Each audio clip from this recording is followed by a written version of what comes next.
Assalamualaikum warahmatullahi wabarakatuh. Perkenalkan, nama saya Tini Sumartini, mahasiswa PPG LPTK Universitas Pasundan. Adapun tujuan wawancara sekarang yaitu ingin menanyakan tentang model-model pembelajaran yang telah saya lakukan selama menjadi guru di SMA Negeri 4 Kota Tasikmalaya. Adapun di samping saya adalah narasumber Pak A. Sukma.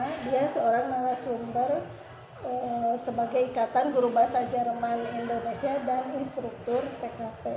Untuk mempersingkat waktu, saya langsung aja Pak akan menanyakan beberapa hal tentang kekurangan saya dalam mengajar, yaitu di dalam fase model-model pengajaran.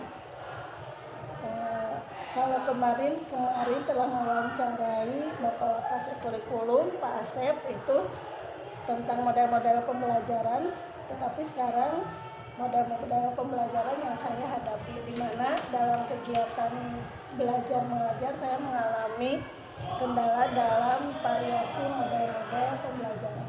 Nah, menurut Bapak, penilaian Bapak pribadi kepada saya, bagaimana cara mengajar saya dalam penerapannya model-model pembelajaran? Baik, terima kasih Ibu Tini. Sebelumnya selamat siang. Assalamualaikum warahmatullahi wabarakatuh. Untuk model-model pembelajaran memang banyak sekali kendala yang guru alami ya. Termasuk mungkin juga Ibu Tini juga mengalami hal tersebut. Di antaranya yaitu pemanfaatan atau model pembelajaran apa yang sekiranya sesuai dengan materi yang akan saya ajarkan pada hari ini. Tentunya banyak sekali upaya-upaya yang bisa dilakukan untuk memperbaiki permasalahan tersebut. Yang paling penting itu adalah knowledge-nya dulu atau pengetahuan dulu. Jadi kalau kemarin Ibu telah mewawancarai Wakasek Kurikulum mengenai jenis-jenis model pembelajaran apa-apa saja, kemudian modelnya seperti apa saja, kemudian perbedaan antara model dengan teknik dan metode itu juga harus harus betul-betul difahami, sehingga nantinya bisa mulai memetakan, oh ini model pembelajaran yang cocok dengan materi A misalkan ya.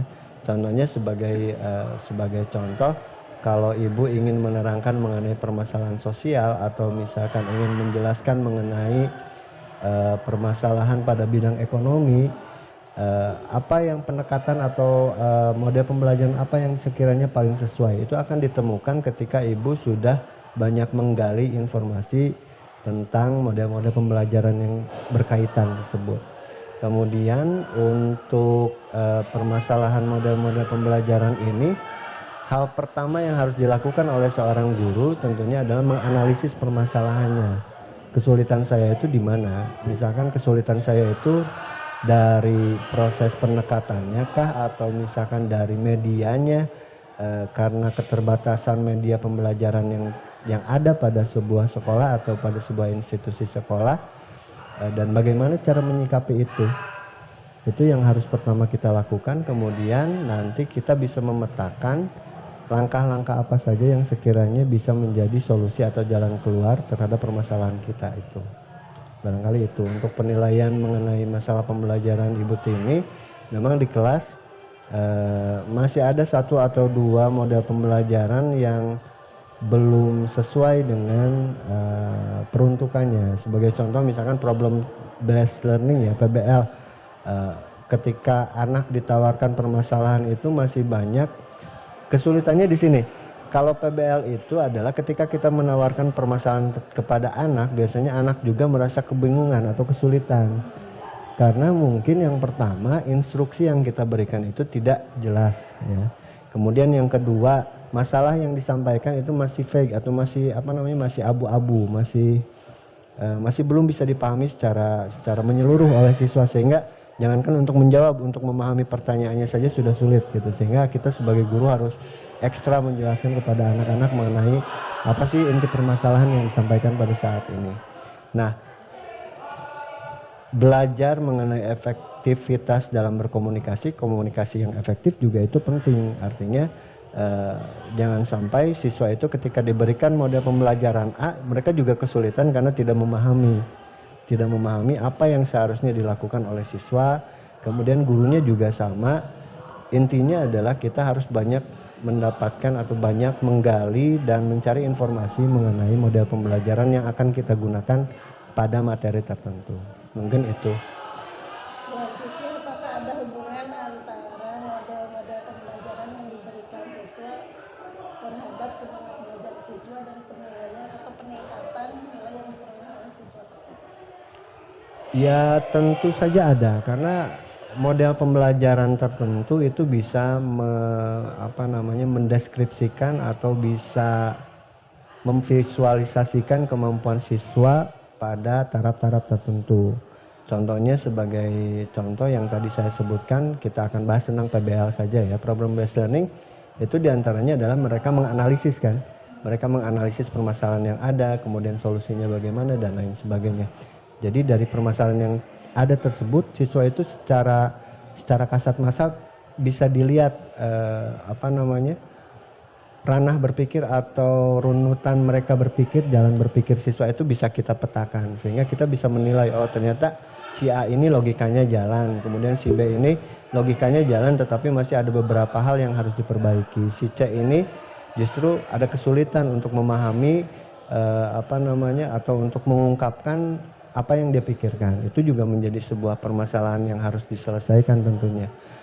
Dan apakah berkaitan juga dengan penilaian? Tentunya berkaitan sekali, karena nanti kita bisa mengevaluasi, bisa melihat sampai sejauh mana siswa itu bisa mencapai target-target yang kita inginkan pada model pembelajaran tersebut. Berarti harus ada mulai pendekatan atau penilaian terhadap karakteristik siswa itu sendiri. Ya, betul sekali, Bu. Selanjutnya, menurut Bapak, fungsi model pembelajaran itu sendiri untuk apa? Fungsi dari model pembelajaran tentunya yang pertama, ini model pembelajaran bisa kita pahami sebagai sebuah alat ukur atau sebuah runtutan kegiatan pembelajaran tersebut dilakukan ya. Tentunya tidak hanya dari ketika proses pembelajaran itu berlangsung, tetapi dari awal, dari mulai perencanaan, kemudian proses, dan terakhir evaluasi dan penilaian. Nah, fungsinya seperti apa? Fungsinya tentunya yang pertama memudahkan kita sebagai guru untuk menjelaskan atau menyampaikan inti dari materi pembelajaran yang akan kita sampaikan kepada siswa. Ya, dan itu merupakan satu hal yang harus kita sesuaikan antara materi pelajaran dengan model pembelajaran yang akan kita gunakan. Kemudian yang kedua, memudahkan kita juga untuk menentukan indikator-indikator penilaian yang nantinya akan menjadi penilaian bagi siswa yang bersangkutan. Contohnya peserta didik itu ketika diberikan soal, dia bisa menjawab karena kita runutan model pembelajarannya sudah sesuai dengan model pembelajaran yang sesuai dengan materi yang disampaikan. Jadi banyak sekali fungsinya model pembelajaran ini dan sangat berpengaruh sekali terhadap peningkatan kemampuan kita sebagai guru khususnya, dan umumnya juga untuk siswanya juga, peserta didik juga mereka terbantu. Untuk meningkatkan kemampuan guru itu sendiri. Betul. Selanjutnya tentang bagaimana sih upaya untuk meningkatkan penguasaan atau memahami model-model pembelajaran. Untuk saya sendiri, untuk saya pribadi sebagai guru ekonomi, menurut Bapak seharusnya apa yang saya lakukan?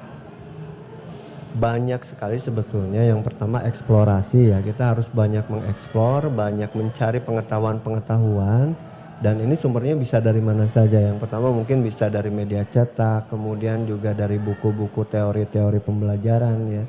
Kemudian yang paling utama itu kita juga harus menyesuaikan dengan kondisi keadaan terkini, apalagi dengan kondisi, contohnya misalkan ibu guru ekonomi ya. Guru ekonomi itu kan selalu dinamis ya, selalu bergerak begitu, sehingga banyak sekali kasus-kasus mungkin yang nantinya bisa dikaitkan dengan pembelajaran di kelas, kasus-kasus yang berkaitan dengan ekonomi, contohnya inflasi dan lain sebagainya. Kemudian juga selain dari kita menggali secara pribadi, kita juga harus mau dan harus bisa sharing dengan teman-teman.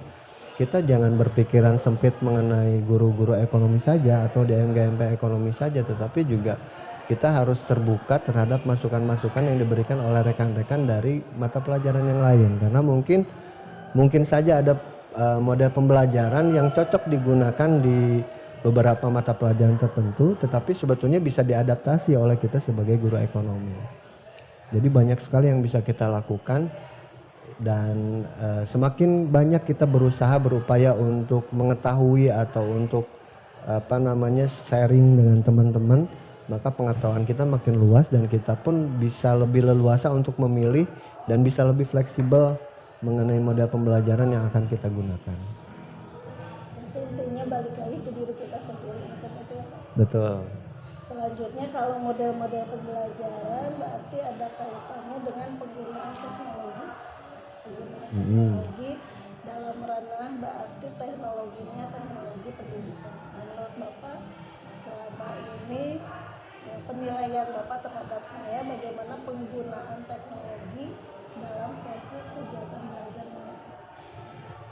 Oke, untuk penggunaan teknologi dalam model pembelajaran, sebetulnya teknologi itu adalah alat ya Bu ya, alat untuk mencapai tujuan pembelajaran kita.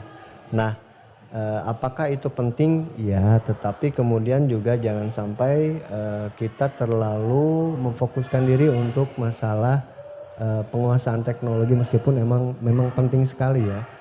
Karena yang pertama kita harus menyadari bahwa ada dukungan teknis di sekolah, guru-guru TIK itu bisa dilibatkan juga untuk masalah penggunaan teknologi. Kemudian yang kedua, kebanyakan dari kita memang masih terbatas pada penggunaan PowerPoint. Ya, padahal sebetulnya banyak sekali media yang bisa digunakan semacam Canva, kemudian animasi sederhana, atau misalkan quizzes yang sifatnya nanti bisa memotivasi anak juga untuk untuk lebih antusias dalam belajar. Nah, yang saya lihat atau yang saya nilai dari pembelajaran yang Ibu dilakukan di kelas itu masih terbatas pada penggunaan PowerPoint atau presentasi ketika melakukan pembelajaran. Nah, lebih dieksplor saja, banyak sekali media-media yang bisa kita gunakan, dan kalaupun kita memang tidak menguasai hal tersebut, kita tentunya bisa berkonsultasi atau dibantu oleh guru TIK tentunya.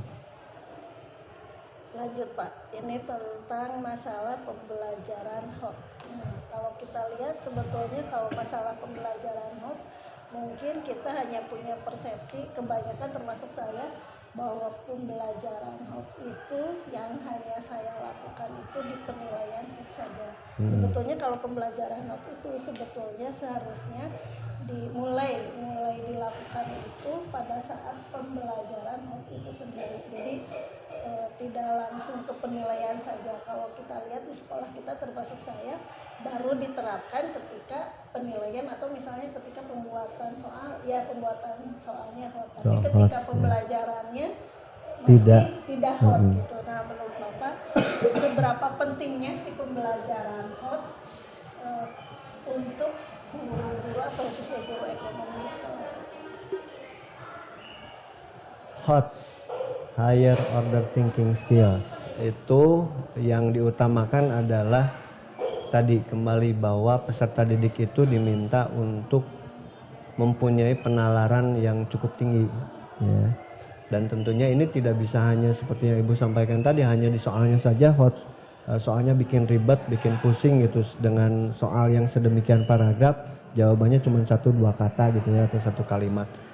Dan itu betul memang harus dilatih dari sejak proses ya. Bahkan dari perencanaan mungkin guru juga harus mulai merumuskan bagaimana caranya siswa itu bisa mencapai higher order thinking skills. Jadi skill untuk penalaran tingkat tinggi itu harus dilatih dari mulai kita masuk ke kelas. Contohnya misalkan ketika saya masuk ke kelas, saya berbicara sebagai saya guru bahasa Jerman ya Bu ya. Saya tidak langsung berbicara dalam bahasa Indonesia. Saya berbicara dalam bahasa Jerman.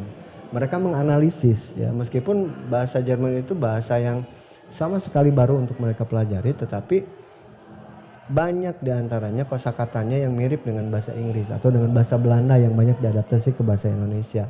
Nah, dari proses analisis tersebut siswa kemudian bisa menyimpulkan, oh kira-kira maksudnya ini, kira-kira maksudnya ini. Nah, itu yang harus dilatihkan di kelas ya, untuk kita bisa mencapai atau siswa kita itu bisa mencapai hot study, pembelajaran yang hot. Nah, berkaitan dengan ekonomi tentunya yang paling penting adalah ekonomi seperti yang saya sampaikan ya tadi, memang dinamis sekali. Jadi banyak kejadian-kejadian atau banyak kasus-kasus yang berkaitan dengan ekonomi yang harus dicermati oleh siswa ya. Dan ketika kita menyampaikan itu kepada siswa sebagai sebuah permasalahan, mereka harus mengurai, menganalisis, oh ini akar permasalahannya dari mana. Kemudian ini kira-kira langkah-langkah solusinya yang harus saya lakukan seperti apa. Sehingga mereka bisa mencapai juga pembelajaran atau pembelajaran kita itu bisa disebut pembelajaran yang hot. Ya, jadi memang dari prosesnya saja atau dari perencanaan kita juga harus sudah merencanakan gimana caranya nih anak itu bisa berpikir dengan penalaran tingkat tinggi gitu. Tidak hanya kita istilahnya ceramah atau misalkan menayangkan presentasi kemudian anak-anak kemudian mengisi soal, tidak seperti itu juga. Jadi dari awal kita tidak ini atau bahkan kita bisa memancing ya, istilahnya memancing antusiasme atau memancing penalaran mereka dengan pertanyaan. Contohnya misalkan tahu nggak kasus yang sekarang sedang heboh mengenai ekonomi di negara kita misalnya ya? Mengaitkan materi ekonomi dengan kehidupan kita. Betul, karena inti dari HOTS itu kan sebetulnya penalaran tingkat tinggi. Sedangkan untuk materinya sendiri kan dengan kemajuan teknologi sekarang ini anak-anak itu udah bisa baca ya. Mau belajar tentang apapun ilmunya Mbah Google tahu caranya ya. Tapi bagaimana cara menggunakan informasi itu, kemudian bagaimana cara siswa itu secara runut menguraikan permasalahan kemudian sampai kepada solusi, itu kan yang tidak dilatihkan dan tidak bisa diberikan materinya secara langsung. Itu harus mereka yang berlatih atau mereka yang mempunyai penalaran sendiri gitu. Nah, itu yang kita latih di kelas itu sebetulnya. Kalau paradigma pembelajaran di abad sekarang ya, di abad 21. Adakah Pak kalau kendala-kendala misalnya berhubungan dengan sarana prasarana di sekolah kita, ada hubungannya nggak kendala pembelajaran dengan sarana dan prasarana yang ada di sekolah? Sarana dan prasarana memang menunjang, tapi sebetulnya yang lebih penting itu adalah kreativitas guru dalam menyediakan atau dalam membuat dalam membuat peraga pembelajarannya, alat peraga. Dengan keterbatasan, contohnya dalam satu kelas itu tidak ada infokus atau infokusnya sedang digunakan oleh guru yang lain dan kita tidak kebagian, tentunya kita juga harus memutar otak gimana caranya pembelajaran tetap bisa berlangsung dengan efektif, menyenangkan dan sesuai dengan target yang kita inginkan gitu. Jadi kekurangan tentunya pasti ada ya, sarana prasarana diantaranya mungkin untuk ketersediaan infokus. Kalau laptop alhamdulillah di sekolah kita sudah tercukupi. Saya kira semua guru bisa menggunakan laptop dan bisa meminjam laptop yang tersedia di sekolah. Tetapi kalau untuk infokus memang tidak semua kelas memiliki dan tidak semua MGMP juga memiliki infokus. Tetapi dengan keterbatasan itu tidak jadi halangan juga untuk seorang guru itu punya kreativitas ya, baik secara